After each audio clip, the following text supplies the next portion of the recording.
kinuha niya yung number ko sa pinsan ko and then pumunta siya sa bahay.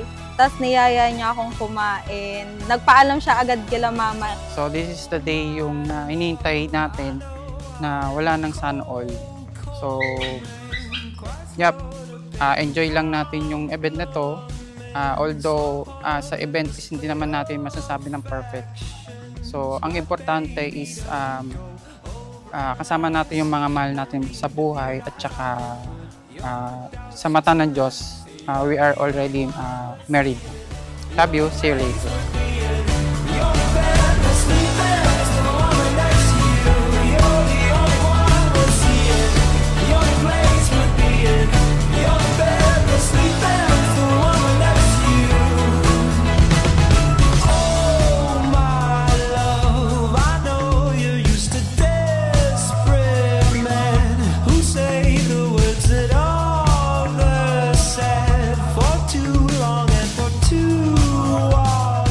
Si DJ po, sobrang bait niyang tao, napaka maalalahanin, mapagmahal pong boyfriend po. Tapos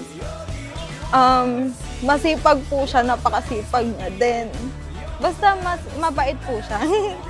Siyempre pogi.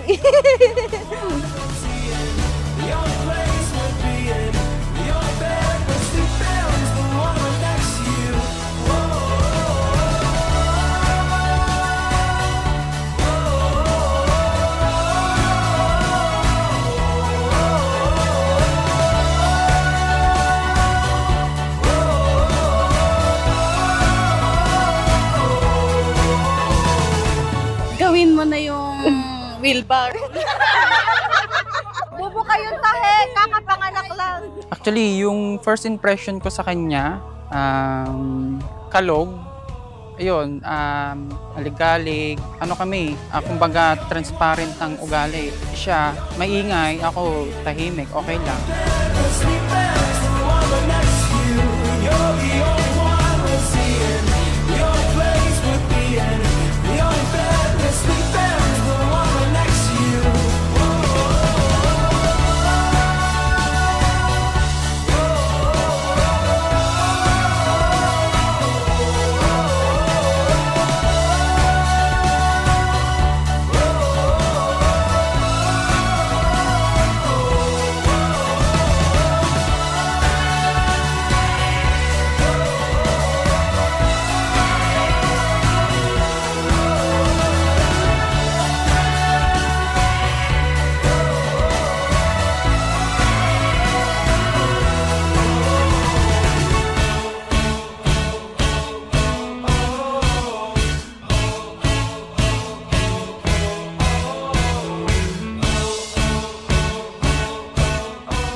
Hi babe! See you later, my husband-to-be.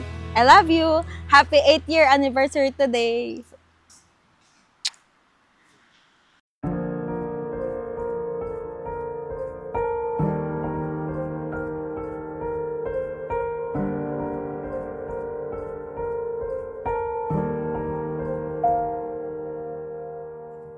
I don't need a lot of things, I can get by with nothing.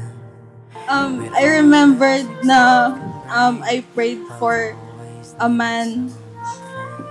Nabigyan ako ni Lord ng makakasama ko, yung mamahalin ako, and you are God sent.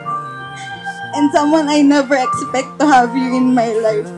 I needed you like water, like breath, like rain. I needed you like a mercy from heaven's gate. There's a freedom in your arms that carries me through. I needed you. Nakaka-stress siya pero masaya naman kasi kahit papaano nakikita ko yung teamwork namin dalawa ni DJ. Tapos beach wedding kasi mahilig nga kami mag-beach. You're the hope that moves me to courage again, and you're the love that rescues me when the cold winds. You are God's living testimony, telling me that regardless of my life's shortcomings, regardless of when there are times that I am very unlovable, you still love me. I need you like water, like breath, like rain. I need you like a mercy from heaven's gate. There's a freedom in your arms that carries me through. I need you. Bilang husband, I will do all my very best na hindi lang sa iyo, pati rin sa magiging future child mo. So, love you. From this day forward, as I leave everything behind for a new life together, ikaw ang pipiliin ko sa araw-araw at ikaw ang mamahalin ko habang buhay. I love you so much, babe. Freedom in your arms that carries me through. I need you.